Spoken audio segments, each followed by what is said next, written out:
শেখ হাসিনা নিজেই চায়নি আইবি রহমান সহ 24 জনের বিচারটা হোক। এই 21শে আগস্টের মামলাটা আমাদের জাতির জন্য অত্যন্ত গুরুত্বপূর্ণ এই কারণে একটা হিনিয়াস ক্রাইম সংগঠিত হয়েছিল এবং তৎকালীন সময়ের বিএনপি সরকার দেশনেত্রী বেগম খালেদা জিয়া নেতৃত্বাধীন প্রধানমন্ত্রী থাকাকালীন সময়ে এই মামলার সুষ্ঠু তদন্তের জন্য তিনি এফবিআইকে এনেছিলেন এবং বিশ্বের অন্যতম আরেকটা সংস্থা স্কটল্যান্ড ইয়ার্ড তাদেরকেও আনা হয়েছিল।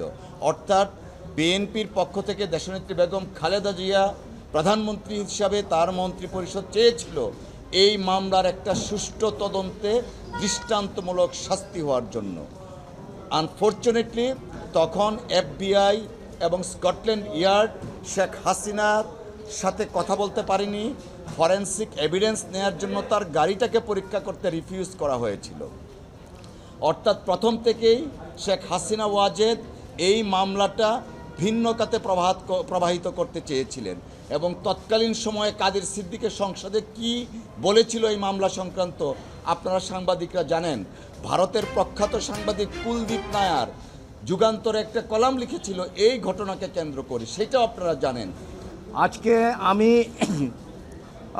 সকাল ফার্স্ট সেশনটা আমার জন্য ছিল, সেখানে আমি আজকে যেটা চেষ্টা করেছি সেটা হলো যে এই মামলায় যারা অ্যারেস্ট হয়েছিল বা এই মামলায় যারা বিচারের মুখোমুখি যারা ছিল, প্রেজেন্ট ছিল, তাদেরটা বিষয়টা একরকম, আর যারা এই মামলায় অ্যারেস্ট হয়নি বা যারা এই মামলা বিচারে উপস্থিত থাকতে পারেনি, বিশেষ করে জনাব তারেক রহমান সাহেব, যে ওনার বিষয়ে আমি আজকে সাবমিশন রেখেছি এবং সেখানে আমাদের সুপ্রিম কোর্টের, আমাদের হাইকোর্ট বিভাগের এবং ইন্ডিয়ান সুপ্রিম কোর্টের, পাকিস্তান সুপ্রিম কোর্টের বিভিন্ন ডিসিশন আমরা দেখিয়ে বলেছি যদি দেখা যায় যে কোনো মামলায় আদৌ এই মামলা কারো বিরুদ্ধে প্রমাণ হয় না অথবা এই মামলা আপনার খালাস ছাড়া অন্য কিছু চিন্তা করা যায় না, সেক্ষেত্রে যদি তারেক জিয়া সাহেব আপিল নাও করে থাকেন, কোর্ট সুমোটো তাকে সেই রিলিফ দিতে পারেন।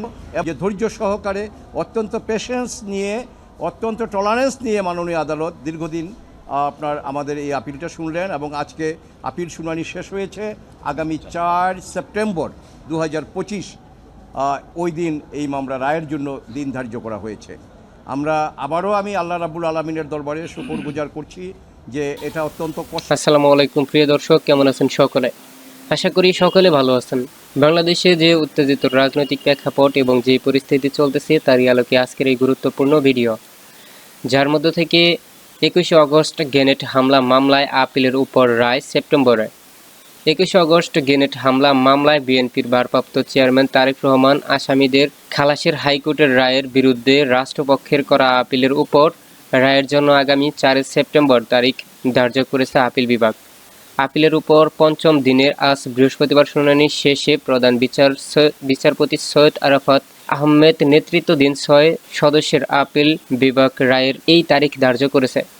শুনানিতে রাষ্ট্রপক্ষ বিচারিক আদালতের সাজার রায় বহাল রাখার আর্জি জানিয়েছে। অন্যদিকে শুনানিতে আসামি পক্ষের আইনজীবীর রাষ্ট্রপক্ষের আপিল খারিজ ও হাইকোর্টের রায় বহাল রাখার প্রার্থনা জানিয়েছে।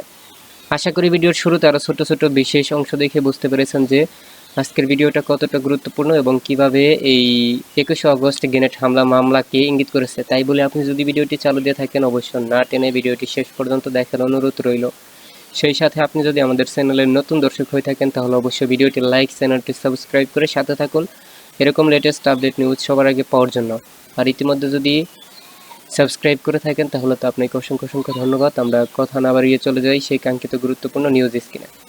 শেখ হাসিনা নিজেই চায়নি আইবি রহমান সহ 24 জনের বিচারটা হোক। বিসমিল্লাহির রহমানির রহিম।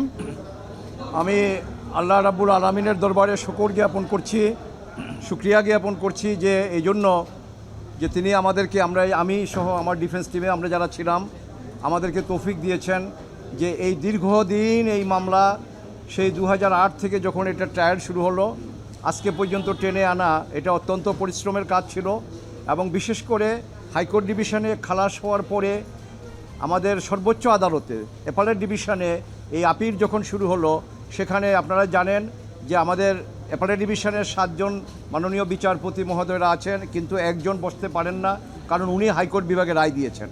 বাকি 6 জনের সামনে এই মামলা দিনের পর দিন এভাবে প্লেস করে আমরা ওনাদেরকে আজকে আমাদের সেই হিয়ারিং কনক্লুড হয়েছে, শেষ হয়েছে। কাজেই এই প্রচেষ্টায়, এই দীর্ঘ পথ পরিক্রমায় আমি এবং আমার বন্ধুরা যারা আমার সাথে ছিল, আমি সবাইকে ধন্যবাদ দেই। কারণ সবার সহযোগিতা না হলে পরে আমাদের পক্ষে এই মামলা এইভাবে এই সর্বোচ্চ আদালতে শেষ করা সম্ভব হতো না। আর আমি আপনাদের ধন্যবাদ দেই যে আপনারা ইলেকট্রনিক্স মিডিয়ার যারা আছেন, আমার খুব আপনজন, আপনারা সারাদিন আমাদের এখানে থাকেন, আপনাদের সাথে আমরা আপনাদেরকে আপন ভাবি।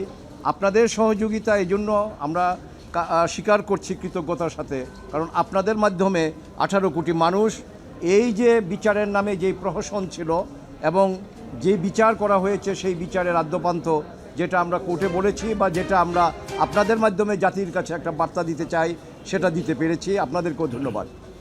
আজকে আমি সকাল ফার্স্ট সেশনটা আমার জন্য ছিল, সেখানে আমি আজকে যেটা চেষ্টা করেছি সেটা হলো যে এই মামলায় যারা অ্যারেস্ট হয়েছিল বা এই মামলায় যারা বিচারের মুখোমুখি যারা ছিল, প্রেজেন্ট ছিল, তাদেরটা বিষয়টা একরকম। আর যারা এই মামলায় অ্যারেস্ট হয়নি বা যারা এই মামলা বিচারে উপস্থিত থাকতে পারেনি, বিশেষ করে জনাব তারেক রহমান সাহেব, যে ওনার বিষয়ে আমি আজকে সাবমিশন রেখেছি এবং সেখানে আমাদের সুপ্রিম কোর্টের, আমাদের হাইকোর্ট বিভাগের এবং ইন্ডিয়ান সুপ্রিম কোর্টের, পাকিস্তান সুপ্রিম কোর্টের বিভিন্ন ডিসিশন আমরা দেখিয়ে বলেছি, যদি দেখা যায় যে কোনো মামলায় আদৌ এই মামলা কারো বিরুদ্ধে প্রমাণ হয় না অথবা এই মামলা আপনার খালাস ছাড়া অন্য কিছু চিন্তা করা যায় না, সেক্ষেত্রে যদি তারেক জিয়া সাহেব আপিল নাও করে থাকেন, কোর্ট সুমোটো তাকে সেই রিলিফ দিতে পারেন। এবং যেটা আমরা হাইকোর্ট বিভাগে এই প্রার্থনা করার পর হাইকোর্ট বিভাগ সেখানে ওনার জাজমেন্টে এটা লিখেছেন যে non appealing accused also will get the benefit of the judgment. আজকেও আমি বিভিন্ন সিদ্ধান্ত, বিভিন্ন নজির এই সাবকন্টিনেন্টের বিভিন্ন সুপ্রিম কোর্টের আমরা মাননীয় আদালতে এটা পেশ করেছি এবং মাননীয় প্রধান বিচারপতি সহ অন্যান্য মাননীয় বিচারপতি মহোদয়রা সেগুলো নিয়েছেন এবং ওনারা নোট নিয়েছেন। ওনাদের কাছে আমরা নিবেদন করেছি এবং এক্ষেত্রে তারেক জিয়া সাহেবের পক্ষে যেহেতু তাকে দেশে আসতে দেওয়া হয়নি, কাজে উনি ট্রায়াল ফেস করতে পারেননি। যেহেতু তাকে দেশে আসতে দেওয়া হয়নি, উনি কোনো আপিল করতে পারেননি। কিন্তু তারপরেও আমরা যারা আছি এখানে, আমরা এই মামলা পরিচালনা করতে গিয়ে আমি তন্ন করে দেখেছি যে 225 জন সাক্ষীর মধ্যে এমন কোনো সাক্ষী নাই যে ওনার কথা বলেছে। শুধুমাত্র টর্চার করে যে স্বীকারোক্তি আদায় করা হয়েছে সেই স্বীকারোক্তিতে, এবং সেই স্বীকারোক্তিগুলো প্রত্যেকটা স্বীকারোক্তি আবার আসামিরা তাদের যে মুফতি হান্নান তার জীবদ্দশা এবং অন্যান্য আসামিরা এই স্বীকারোক্তিগুলি প্রত্যাহার করেছেন। এই স্বীকারোক্তিতে 2-1 জনের স্বীকারোক্তিতে ওনার নাম এসেছে, এছাড়া ওনার বিরুদ্ধে কোনো কিছু নাই। তো আমরা এটা দেখিয়ে আদালতকে শুধু আপনার যারা অ্যাপিল করেছেন তারা না, এবং অ্যাবসেন্ট যারা ছিলেন তাদের পক্ষেও আমরা আদালতে নিবেদন করেছি এবং অত্যন্ত আমরা মাননীয় আদালতের কাছে কৃতজ্ঞ যে ধৈর্য সহকারে, অত্যন্ত পেশেন্স নিয়ে, অত্যন্ত টলারেন্স নিয়ে মাননীয় আদালত দীর্ঘদিন আমাদের এই আপিলটা শুনলেন এবং আজকে আপিল শুনানি শেষ হয়েছে। আগামী 4 সেপ্টেম্বর 2025 ওই দিন এই মামলা রায়ের জন্য দিন ধার্য করা হয়েছে। আমি আল্লাহ রাব্বুল আলামিনের দরবারে শুকরগুজার করছি যে এটা অত্যন্ত কষ্ট এবং পরিশ্রমের কাজ ছিল, আমার একার পক্ষে সম্ভব হতো না। এখানে এই ডিফেন্স টিমে আমার বন্ধুরা, আমার ডাইনে বায়ে যারা আছেন, আপনাদের থেকে যে সহযোগিতা পেয়েছি এই সহযোগিতা আমি কৃতজ্ঞ চিত্তে স্মরণ করছি এবং আমরা আল্লাহ রাব্বুল আলামিনের কাছে এই প্রার্থনা করব, নিরপরাধ যে মানুষগুলো ইনক্লুডিং মিস্টার তারেক রহমান, যাদেরকে অন্যায়ভাবে এই মামলায় ফাঁসি দেওয়া হয়েছিল, যাবজ্জীবন দেওয়া হয়েছিল, যারা বছরের পর বছর কন্ডেম সেলে ছিলেন, যারা প্রায় 18 বছর, 16 বছর, 17 বছর, 18 বছর যারা জেলে ছিলেন। আজকে আমাদের আপনার আব্দুল সালাম পিন্টু সাহেব একটু আগে কোর্টে এসছেন, এই ভদ্রলোক 17 বছর জেলে ছিলেন। লুৎফুজ্জামান বাবর সাহেব প্রায় 16-17 বছর, 18 বছর জেলে ছিলেন। কাজেই আমরা হাইকোর্ট বিভাগে যেই রায় ছিল খালাসের, সেই রায় যাতে বহাল থাকে এইভাবে আমরা নিবেদন করেছি এবং আমরা আশাবাদী, সর্বোপরি আমরা আল্লাহ রাব্বুল আলামিনের কাছে পরজোরে আমরা প্রার্থনা করি যেন এই খালাসের রায় বহাল থাকে এবং আমরা আশা করি যে এই খালাসের রায় বহাল থাকে। এই 21শে আগস্টের মামলাটা আমাদের জাতির জন্য অত্যন্ত গুরুত্বপূর্ণ এই কারণে একটা হিনিয়াস ক্রাইম সংগঠিত হয়েছিল এবং তৎকালীন সময়ের বিএনপি সরকার দেশনেত্রী বেগম খালেদা জিয়া নেতৃত্বাধীন প্রধানমন্ত্রী থাকাকালীন সময়ে এই মামলার সুষ্ঠু তদন্তের জন্য তিনি এফবিআইকে এনেছিলেন এবং বিশ্বের অন্যতম আরেকটা সংস্থা স্কটল্যান্ড ইয়ার্ড তাদেরকেও আনা হয়েছিল।